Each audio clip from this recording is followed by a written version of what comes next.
Hello दोस्तों, आप सबका स्वागत है आज के नए व्लॉग में। आज मैं बहुत एक्साइटेड हूँ अपने 4 लेग जर्नी के बारे में जो कि यूरोप की है। और इसमें सबसे पहले जो कंट्री आ रही है ये वेस्ट एशिया की और जो यूरोप को कनेक्ट करती है उसका नाम है तुर्की। अगर किसी को तुर्की की हिस्ट्री के बारे में अच्छी तरह से जानना है तो वो ऑटोमन एम्पायर की हिस्ट्री के बारे में जाने। और मेनली कहा जाता है कि जो तुर्की की हिस्ट्री है वो 10,000 BC जो कि बहुत ही पुरानी है, उसके तब इनकी अर्ली हैबिटेंट्स हुई थी। और उसके बाद में 4th सेंचुरी तक इसमें रोमन एम्पायर का राज रहा। उसके बाद में 11th सेंचुरी में यहाँ पर सेल्जुक तुर्क्स आए थे जो कि सेंट्रल एशिया से बिलोंग करते थे। और उन्होंने यहाँ पर मेसोपोटामिया, पर्शिया, सीरिया, एंटोलिया और जो कि उनका कल्चर था वो लेकर आए थे। ये बेसिकली सुन्नी मुस्लिम थे और ब्लेंड कल्चर था सबका। सो तब से लेकर ऑटोमन एम्पायर ने जो वर्ल्ड वार फर्स्ट है वहाँ तक अपना कंप्लीटली डोमिनेट किया मिडल ईस्ट को और सेंट्रल एशिया को और स्पेशली यूरोप के कई पार्ट्स को। सो ये जो ऑटोमन एम्पायर था काफ़ी स्ट्रॉन्ग रहा है। पर अगर आज के मॉडर्न ज़माने की बात की जाए तो इसमें सबसे जो बड़ा किरदार है वो है मुस्तफ़ा कमील का, जो कि इनके रूलर थे। उन्होंने 1923 after the exact world war first तुर्की को इंपीरियल रूल से मॉडर्न नेशन स्टेट का दर्जा दिया, ताकि जो आने वाले जो साल थे 21st सेंचुरी थी उसमें तुर्की की और ज़्यादा डेवलपमेंट हो सके। सो अभी हम अपनी जर्नी के बारे में बात करते हैं। तो हमने जो ये फ़्लाइट थी ये दमाम सऊदी अरेबिया से ली और अर्ली मॉर्निंग हमारी फ्लाइट जो थी इस्तांबुल में लैंड हुई, जो इस्तांबुल का इंटरनेशनल एयरपोर्ट है। सो ये बहुत ही एक्साइटेड थी। ये दमाम से जो इस्तांबुल की जर्नी है तकरीबन 6 आवर एंड 30 मिनट्स थी।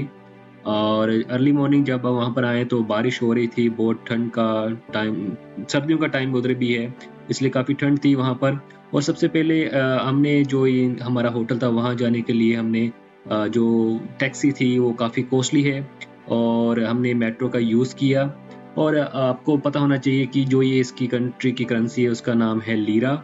सो 1 lira equivalent to Saudi riyal होते हैं। सो ये कंट्री स्पेशली अगर आप सिटी सेंटर जाना चाहते तो हमने सबसे पहले यहाँ पर ट्रेन की बुकिंग की जो कि मेट्रो है। वहाँ पर आप देख सकते हो कि यहाँ मेट्रो स्टेशन के ऊपर ही अगर आपके पास करेंसी एक्सचेंज आप कर लीजिए।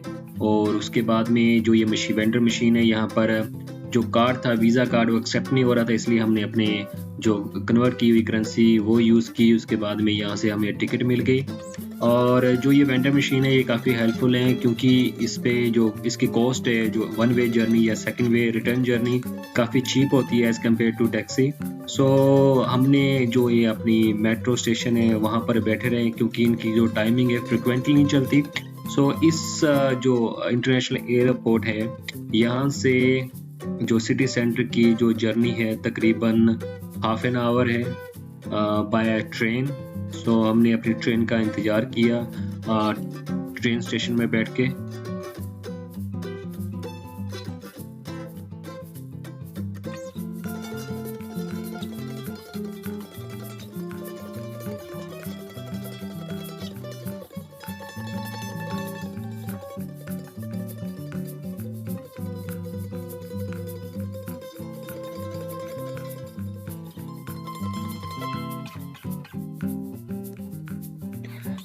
ये सबसे एक परफेक्ट डिसीजन होता है कि अगर आप कॉस्ट सेविंग जर्नी कर रहे हैं तो आप ज़रूर इनकी जो ट्रेन है वो लें क्योंकि ये ट्रेन डायरेक्टली सिटी सेंटर में जो टूरिस्ट है या फिर एयरपोर्ट से जितने भी टूरिस्ट या पैसेंजर आते हैं उनको लेकर जाती है, जो कि 44 किलोमीटर की जर्नी है और इसकी जो टिकट है वो भी काफ़ी चीप है as compare to taxi.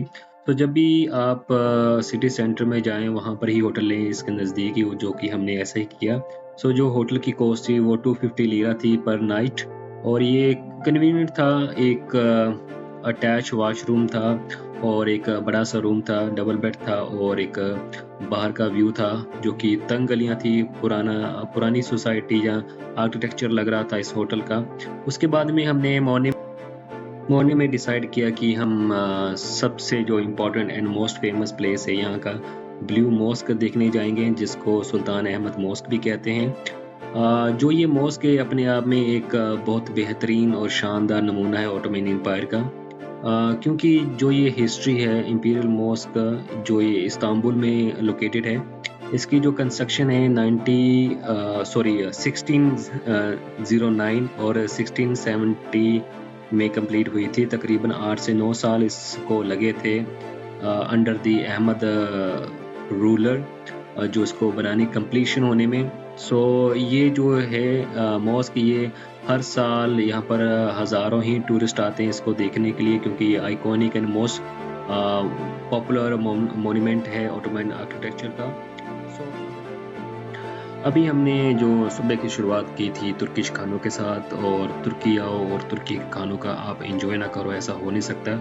So early morning जो हमारा ब्रेकफास्ट था एक नियरेस्ट तुर्की रेस्टोरेंट में था, और तुर्किश जो रेस्टोरेंट है उसमें जो इनके जो मेन्यू था उसमें हर टाइप की वैरायटी थी, और मेनली जो इनका डोनर कबाब होता है, उसके बाद में लहम जो कि तुर्किश पिज़्ज़ा है जिसमें वो मीट वेजिटेबल्स और हर्ब्स डालते हैं। उसके बाद में जो कबाब है चिकन बीफ लैम का होता है, कोफ्ते होते हैं, मिनाती जो कि डम्पलिंग है, और डिफरेंट टाइप के जो ये फूड हैं वो सर्व करते हैं। सो वहाँ पर हमने कंप्लीट इस फूड का एंजॉय किया।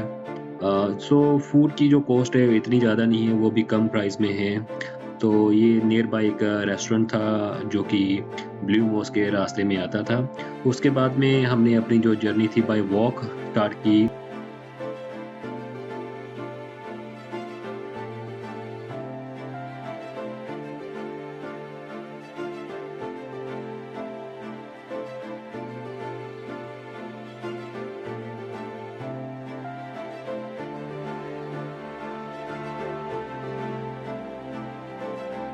उसके बाद में हमने अपनी जर्नी स्टार्ट की जो कि हार्डली 5 टू 600 मीटर थी अहमद जो पार्क थी वहाँ से ब्लू मॉस्क की।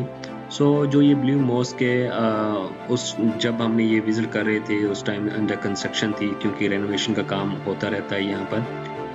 अगर इस मॉस्क के बारे में बात की जाए तो ये ऑटोमन एम्पायर का शानदार नमूना था उस टाइम में आर्किटेक्चर का। जो बाद में जो ब्लू मॉस्क है वो यूनेस्को हेरिटेज साइट लिस्ट में 1985 under the name of historical area of Istanbul में ही इसको लिखा गया, और उसके साथ ही इसका साथ इसको एक इसका दर्जा मिला एक हेरिटेज साइट होने का। अगर इसके इंटीरियर के बारे में बात की जाए तो इस जो मस्जिद है इसकी लेंथ 73 मीटर है और इसकी विड्थ 65 मीटर है। अगर इसके हाईएस्ट डोम की बात की जाए तो वो 43 मीटर है, और जो इंटरनल डाया है डोम का वो 23 मीटर है। लगभग इसमें 6 मीनार हैं, और जो हाईएस्ट मीनार है वो 64 मीटर की है, जो कि दूर से ही आपको इस जो मॉस्क है जो सी फ्रंट साइड है चाहे वो सिटी सेंटर है वहाँ से इनके जो डोम्स है और प्लस जो मीनार से आपको दिख जाएंगी। एक बहुत ही शानदार एक्सपीरियंस था इसके अंदर जाने का। बट जब हम इसके अंदर गए तो ये हमें जस्ट एक बहुत अच्छा व्यू था, बट ये कंस्ट्रक्शन ड्यू टू कंस्ट्रक्शन इसमें बहुत सारी स्ट्रक्चर और स्कैफोल्डिंग और ये फ्रेम लगे हुए थे जिसकी वजह से हमें इसका प्रॉपर व्यू नहीं आ रहा था, और ओवर क्राउड होने की वजह से एक प्रॉपर परफेक्ट जो था इसका जो व्यू था वो भी नहीं मिल पा रहा था फोटोग्राफी के लिए। और इस मस्जिद की एंट्री कम्प्लीटली फ्री है, और ये 7 दिन ये ओपन रहती है थ्रू आउट द वीक, और बस ये प्रेयर के टाइम और जो एक फ्राइडे होता है उसमें ये फ्राइडे प्रेयर के बाद ये ओपन नहीं होती। ये रेप्लिका थी एक इस मस्जिद की कैसे इसको बनाया गया है। और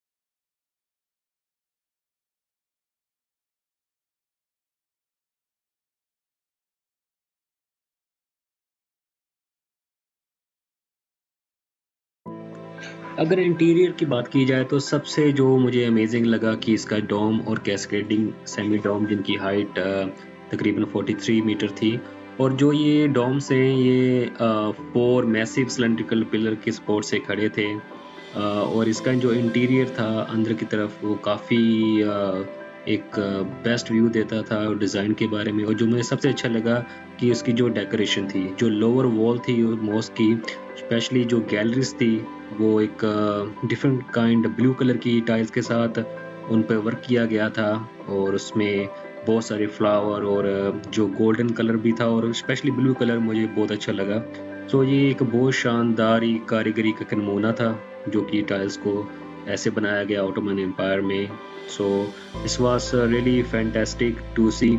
उसके बाद में हमने स्टार्ट की अपनी journey towards the Hagia Sophia grand mosque, जो कि तकरीबन 100 एंड मोर देन 100 मीटर है ब्लू मॉस्क से। सो इस रास्ते में जो एक सेम ही एक पेडिस्ट्रियल वॉकवे है जो कि सीधा हागिया सोफिया मॉस्क को जाते हैं। सो बाहर में आपको मिल जाएंगी जो भी जो एक इनका एरिया है जहाँ पर पार्क है, वहाँ पर बैठ सकते हैं।